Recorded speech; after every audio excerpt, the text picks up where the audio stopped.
ప్రభుత్వ హయాంలో జరిగిన అంశాలపై మాజీ ఎమ్మెల్యే రాచమల్లు శివప్రసాద్ రెడ్డి చేసిన వ్యాఖ్యలపై రాజకీయ విమర్శలు కొనసాగుతున్నాయి. జూదం, కోడిపందేల అంశాలపై రాచమల్లు చేసిన వ్యాఖ్యలు హాస్యాస్పదంగా ఉన్నాయని టీడీపీ నేతలు విమర్శించారు. వైసీపీ అధికారంలో ఉన్న సమయంలోనే జిల్లాలో జూదం, కోడిపందేలు జరిగాయని, అప్పుడు వాటిపై ఎందుకు స్పందించలేదని ప్రశ్నించారు.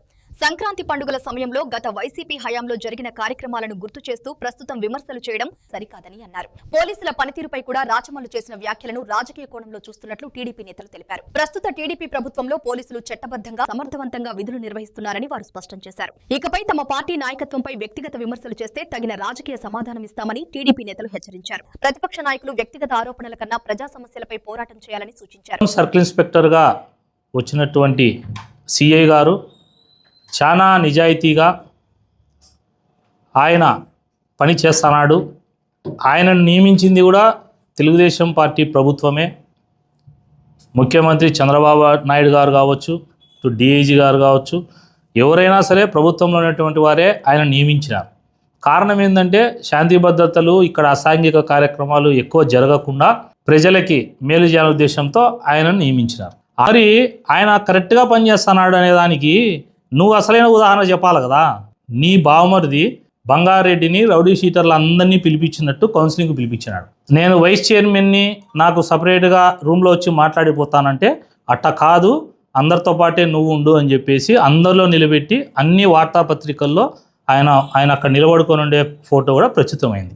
ప్రసాద్ రెడ్డికి హిడెన్ ఎజెండా, ఇంటర్నల్ ఎజెండా ఏంటంటే 1 టౌన్ సిఐ ట్రాన్స్ఫర్ చేయాలా, ఆయనను ట్రాన్స్ఫర్ చేయాలని ఈయనకు, మా పార్టీలో పోలీసు వాళ్ళకు సరిపోకుండా వాళ్ళు ఊరందరికీ అప్పులు చేసి, అప్పులు ఎగరగొట్టి వాళ్ళ పంచాయతీలకో లేకపోతే వాళ్ళ సెటిల్మెంట్లకో వాళ్ళు తప్పుడు కేసులు పెట్టమంటే పెట్టకుండా నిక్కచ్చిగా వ్యవహరిస్తా అంటే ఆఫీసర్లను ట్రాన్స్ఫర్ చేయాలి గురించి మాట్లాడుతున్నాడు.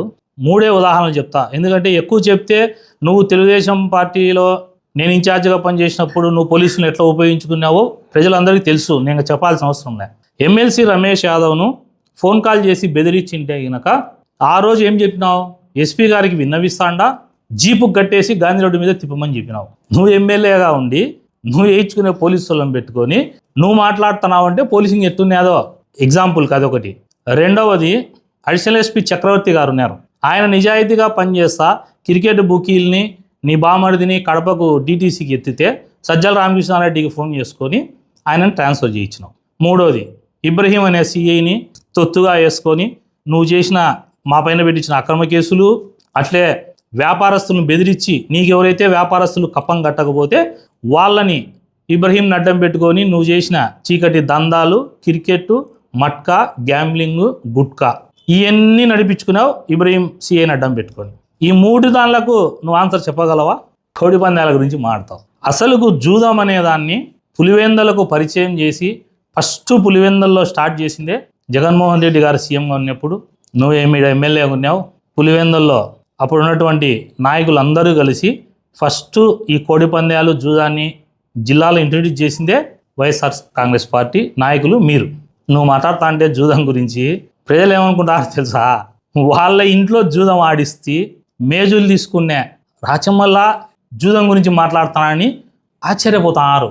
దొరసాన్పల్లెలో నీ ఇంటి కూతవేటు దూరంలో ఒక స్కూల్లో జూదం ఆడిస్తా, ఆ రోజు ఎస్పీగా స్పెషల్ పార్టీ వచ్చి ఎస్పీ గారు స్పెషల్ పార్టీ రైడ్ చేస్తే ఆడ ఉన్నటువంటి అప్పటి ప్రస్తుత ఒక కౌన్సిలరు పోలీసుల మీద తిరగబడి దాడి చేస్తే మళ్ళీ నువ్వు వాళ్ళందరినీ ఇంటికి పిలుచుకొని పోలీసు వాళ్ళకు లెక్కియాలని చెప్పి ఈ జూదగాళ్ళ దగ్గర నుంచి, క్రికెట్ బుకీల దగ్గర నుంచి నువ్వు లెక్క వసూలు చేసి అది పైన ఎస్పీ గారికి ఇంత ఇవ్వాలా, డిఎస్పీకి ఇంత ఇవ్వాలా, సిఎల్కి ఇంత ఇవ్వాలా లెక్క తీసుకున్నావు.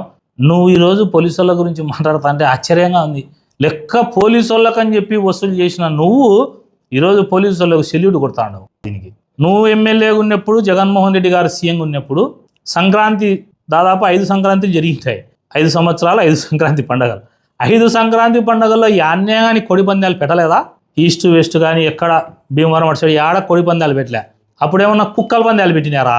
2 కుక్కల్ని ఏమన్నా తీసుకొచ్చి కుక్కలకు తగిలిచ్చి ఏమన్నా కుక్కల పందాలు ఏమన్నా పెట్టినారా? లేకపోతే చిల్లా కట్టెనో, బారా కట్టెనో, తొక్కుడు బిల్లాలు ఇవి పెట్టినారా? అంటే అప్పుడు జరిగినది కోడి పందాలు కాదా? కోడి పందాల గురించి ఫస్ట్ ఒకటి తెలుసుకో. మీ అబ్బాల కాలమో మా అబ్బాల పెద్దోళ్ళ కాలం నుంచి ఎప్పటి నుంచో తెలుగు సాంప్రదాయం, అది సంస్కృతి సాంప్రదాయం. అది పెద్దలు పెట్టినారు.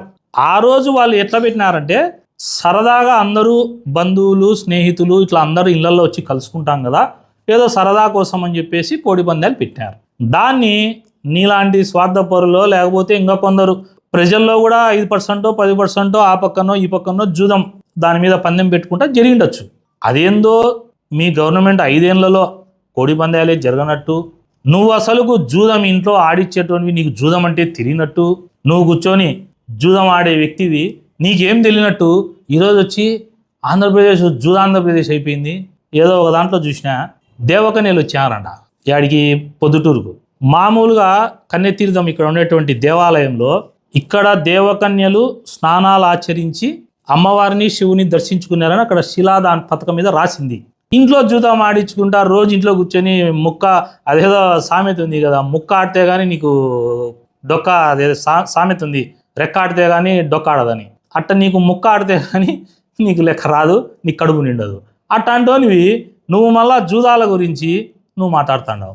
పొద్దుటూరును అసాంఘిక కార్యక్రమాలతో సర్వనాశనం చేసింది నువ్వు క్రికెట్ బెట్టింగులు కానీ, మట్కా కానీ, గుట్కాలు కానీ, మంగతయి కానీ, జూద గృహాలకు అనఫిషియల్ లైసెన్స్ ఇప్పించుకొని నువ్వు ఈరోజు జూదాల గురించి మాట్లాడుతున్నావు. రాచమల్లు శివప్రసాద్ రెడ్డి గారికి క్లియర్గా చెప్తాను, చంద్రబాబు నాయుడు గారి గురించి కానీ, లోకేష్ బాబు గారి గురించి కానీ నువ్వు గన నోరు పారేసుకొని నీ ఇష్టానుసారం మాట్లాడినావంటే ఒప్పుకునేదే లేదు.